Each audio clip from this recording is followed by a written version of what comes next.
आकाशवाणी আগরতলা স্থানীয় সংবাদ পড়ছে দেবাশিস দে।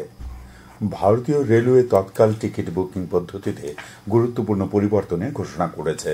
নতুন ব্যবস্থা অনুযায়ী আগামী 15 জুলাই থেকে অনলাইনে তৎকাল বুকিং এর জন্য যাত্রীদের আধার ভিত্তিক ওটিপি অথেন্টিক করা বাধ্যতামূলক হবে।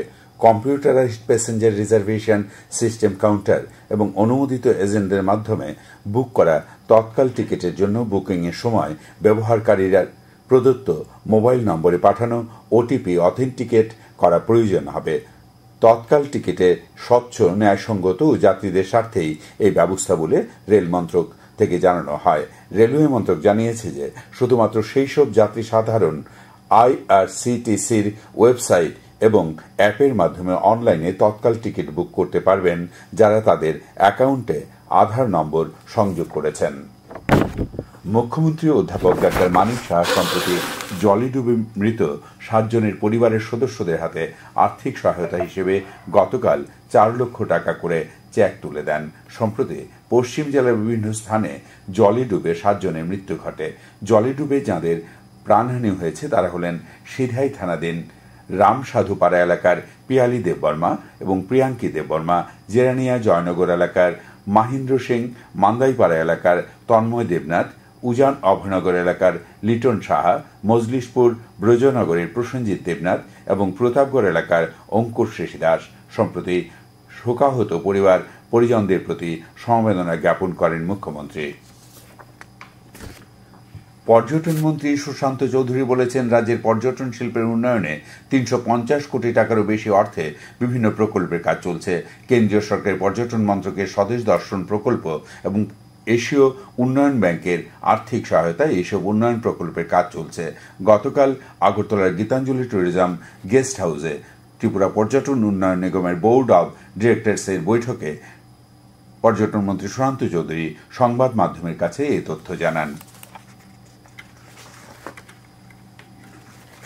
আমাদের এশিয়ান ডেভেলপমেন্ট ব্যাংক থেকে আমরা ছবি মোড়ার জন্য, তার উন্নয়নের জন্য 67 crore আমরা পেয়েছি।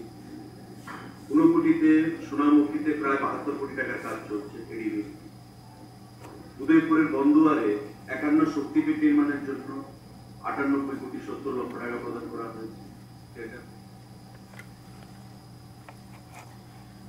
কেন্দ্রীয় সরকার অপরিশোধিত ভোজ্য তেলের উপর মৌলিক কাস্টমস শুল্ক 20% থেকে কমিয়ে 10% করেছে। এসব ভোজ্য তেলের মধ্যে রয়েছে অপরিশোধিত সূর্যমুখী তেল, সয়াবিন তেল এবং পাম তেল।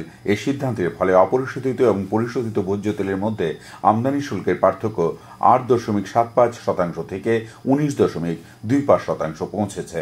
কেন্দ্রীয় খাদ্য, জনসংবরণ ও ভোক্তা বিষয়ক মন্ত্রক জানিয়েছে যে এই পদক্ষেপের উদ্দেশ্য ভোজ্য তেলের দামে স্থিতিশীলতা রক্ষার পাশাপাশি খুচরা বাজারে মূল্য কমানো, যা ভোক্তাদের জন্য স্বস্তিদায়ক হবে এবং মুদ্রাস্ফীতি নিয়ন্ত্রণে সাহায্য করবে।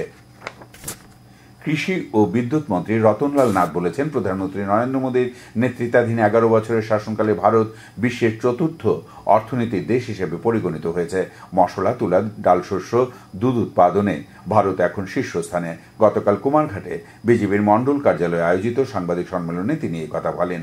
এছাড়া কৃষিমন্ত্রী গতকাল কুমারঘাট মহকুমার বেতছড়ায় গ্রামীণ বাজারে নতুন পরিকাঠামোগত উন্নয়ন প্রকল্পের ভিত্তিপ্রস্তর স্থাপন করেন।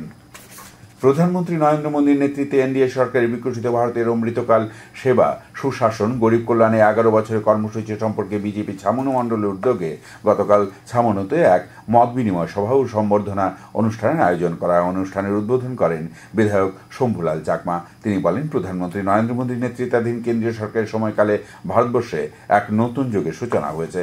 মহিলা, স্বাস্থ্য, শিক্ষা, শিল্প সহ প্রতিটি গুরুত্বপূর্ণ স্তরে দেশ বিকাশ ও অগ্রগতির মুখ দেখেছে।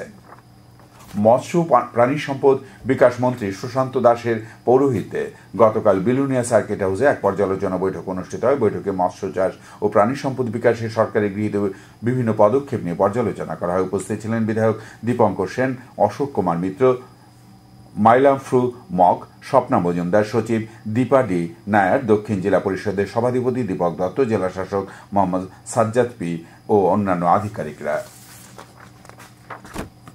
রাজ্য বিধানসভায় এসটি ওবিসি মাইনরিটি কমিটির এক প্রতিনিধি দল গতকাল পশ্চিম জেলার 11টি আবাসিক হোস্টেল পরিদর্শন করেন। কমিটির চেয়ারম্যান বিধায়ক রঞ্জিত দাস জানান, পরিদর্শনকালে তারা হোস্টেলগুলির পরিকাঠামোগত সমস্যা সম্পর্কে অবহিত হন। শ্রী দাস জানান, সমস্যা নিরসনে দ্রুত প্রয়োজনীয় ব্যবস্থা গ্রহণ করা হবে। পরিদর্শনকালে কমিটির সদস্য বিধায়ক অন্তরা দেব সরকার, মাইলা ফ্রুমক, পাঠানলাল জামাতিয়া প্রমুখ উপস্থিত ছিলেন। আবহাওয়ার খবর। আজ দুপুর পর্যন্ত আবহাওয়ার পূর্বাভাসে জানানো হয়েছে আকাশ অংশত মেঘলা থাকবে, বজ্রবিদ্যুৎ সহ হালকা থেকে মাঝারি ধরনের বৃষ্টিপাতের সম্ভাবনা রয়েছে।